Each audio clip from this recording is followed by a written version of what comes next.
So we already knew that conservatives were pushing to end no-fault divorce.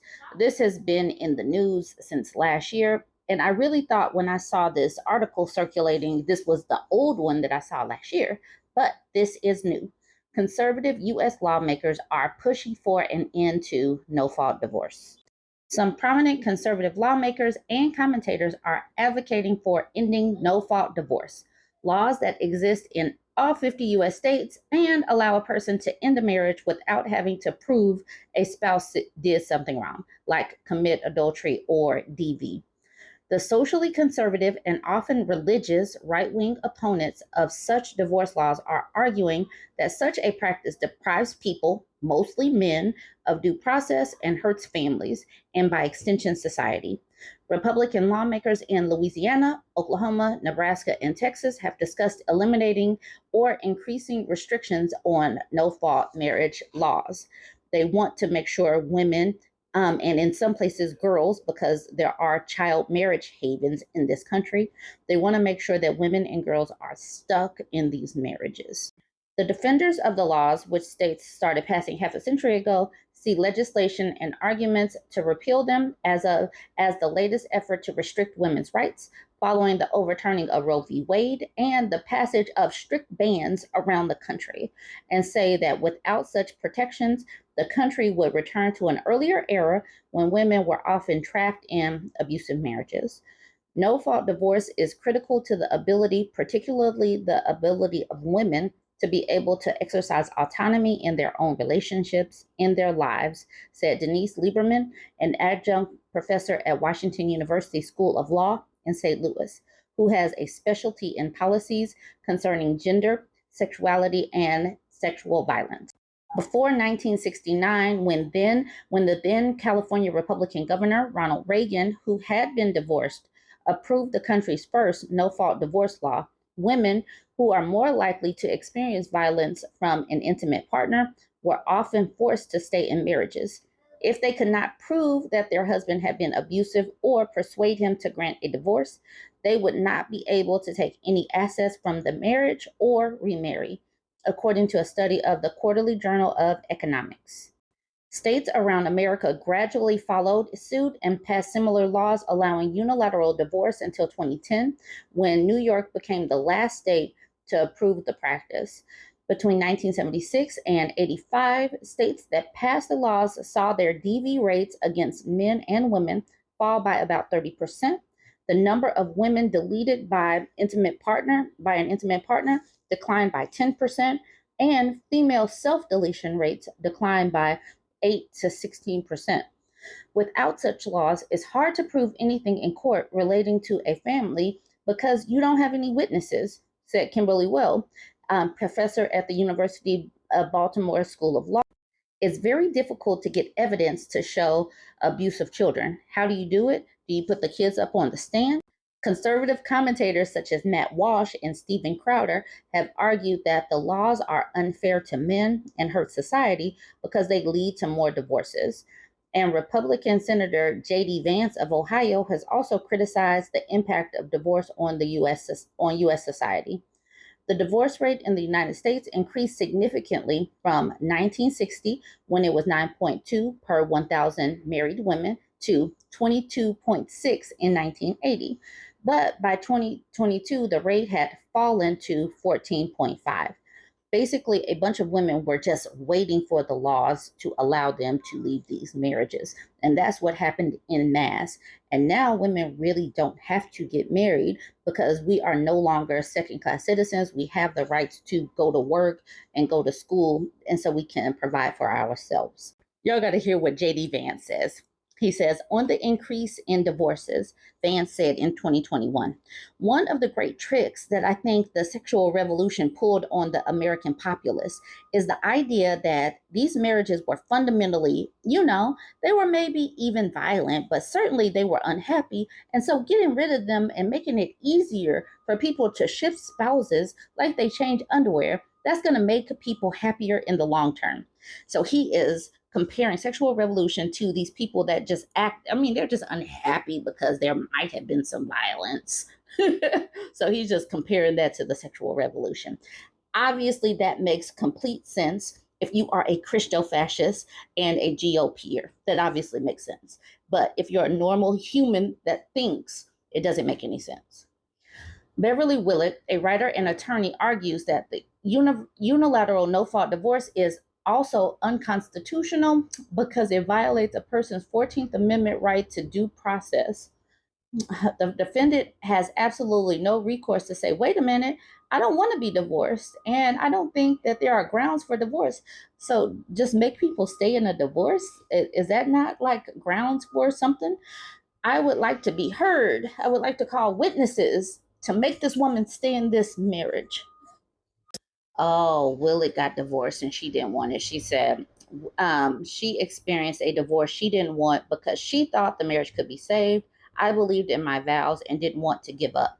So she thought she was going to be able to make a man stay when he wanted to go. So keep him held hostage. But Willett's argument relies on the idea that women are either property or that somehow men's liberty is restrained by not allowing them to stay in a marriage with someone who doesn't want to be married, said Well, who also wrote about it in the Atlantic. I disagree with the idea that women are somehow property interest of their husbands. That is an arcane relic of law that has no place in modern society. Willard responded to Wells' critique, writing that nobody has suggested a return to antiquated laws of the 18th and 19th century. Considerable reform that protects women and ensures their equality in family court has been enacted since then.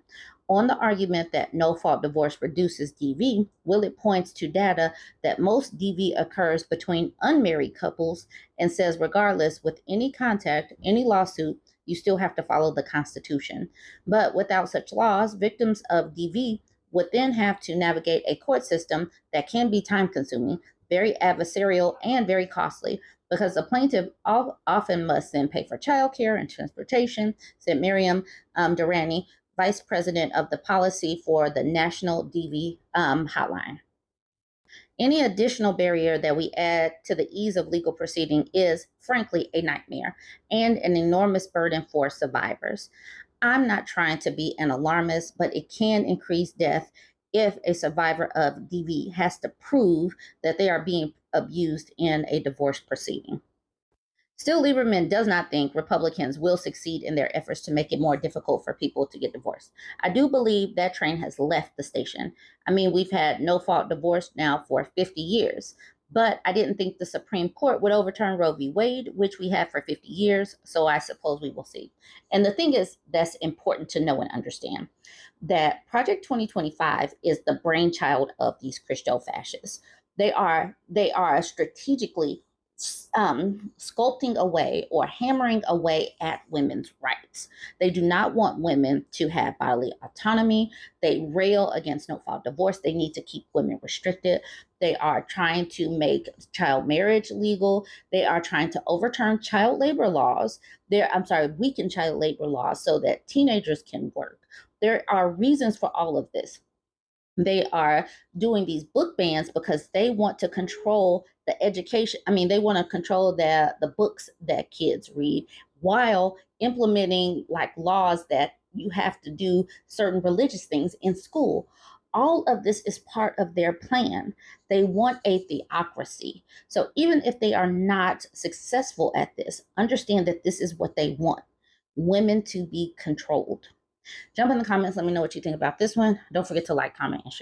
So the Dutch don't want to let a simple felony or rape charge get in the way of sending this gRapist to the Olympics. Dutch volleyball player jailed for raping British schoolgirl who was 12 to compete in the Paris Olympics. We wouldn't want his life derailed by his own actions now, would we? A Dutch international volleyball player who was jailed for raping a 12-year-old British schoolgirl has qualified to compete in the Paris Olympics.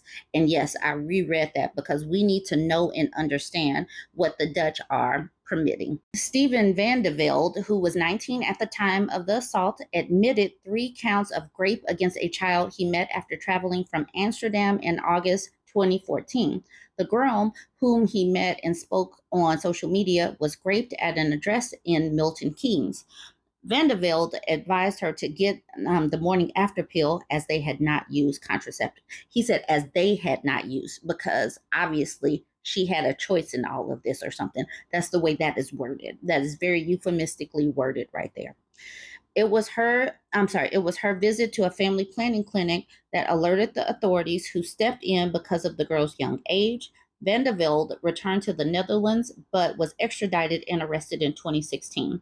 He appeared at Aylesbury Crown Court the following month via a video link and sentenced to 4 years in prison. However, the sportsman was allowed to return to the Netherlands and complete his sentence and was released after a year. He spent a year in prison for raping a child. Following Vandervelde's early release in 2017, Vandervelde said, I do want to correct all the nonsense that has been written about me when I was locked up. I did not read any of it on purpose, but I understand that it was quite bad, that I have been branded as an sex monster, as a as a Frito. That I am not, really not. Everyone can have their opinion about it, but it is only fair that they also know my side of the story. In a response to the NSPCC said, Vandervelde's lack of remorse and self-pity is breathtaking, and we can only imagine how distressed his victim must feel as she sees his comments. Grooming can leave a child feeling ashamed or even guilty because they believe they have somehow willingly participated when, in fact, an adult has preyed upon them in order to exploit them. Recently, Vandevelde joined with a new partner, Matthew Emmers, and they are the second ranked Dutch team for the Olympics. They secured one of their country's two men's spots at Paris 2024 and are ranked 11th on the overall rankings heading into the game. Wow, this is wild. But that is where we are as a society, where they are perfectly fine sending a child rapist to the Olympics because we wouldn't want his own actions to derail his life. Now for a story coming out of Chicago. Chicago's Smbortion Fund helps out-of-state women get Smbortions in Illinois after Roe v. Wade overturned. On the second anniversary of the U.S. Supreme Court's Dobbs decision, which overturned Roe v. Wade, abortion rights advocates in Illinois said they've been working to keep up with soaring demand from out-of-state patients looking for the procedure. In the last 2 years, the Dobbs decision has led to termination restrictions of some kind in 21 states. Illinois has seen a 41% increase in out-of-state patients seeking terminations. I'm a mom who's had terminations. I know what they meant for my life. I know that without access to that essential care, my life would look really different, said Mega Jaifo, executive director of the Chicago Termination Fund. Jaifo or Haifo, please forgive the pronunciation, says she's fighting for the ability of every woman to make their own decision about whether or not to terminate, regardless of what resources they do or don't have. The Chicago Fund works in partnership with more than 100 funds all over the country and have spent nearly $7 million in direct service alone since Roe was overturned. That is huge. That is a huge number. According to the Guttmacher Institute, Illinois has saw more than 90,000 terminations in the formal healthcare system in 2023. That's a 74% increase compared to 2019. Forced birther advocate Eric Schindler said banning termination after 15 weeks of pregnancy could be a good federal compromise, as he calls on states to provide more resources to mothers. It's dismaying to me as an Illinoisan to see my state become the termination tourism state of pretty much the entire country. What's really needed isn't a termination, it's a rent check. It's a sympathetic father. There's no child that deserves to die because of a crime against a woman or because of a medical condition. Jaifo said more resources like better health and childcare are needed, but the choice to have children should remain in the hands of the woman, not the government. We don't offer those supports, but we're demanding that people have children that they don't have the resources to care for, she said, of the forced birther advocates' positions. Chicago Mayor Brandon Johnson released a statement on Monday saying, in part, my administration's unwavering commitment is demonstrated in our support for the policies that ensure access to affordable and quality healthcare services, including reproductive health services and termination care.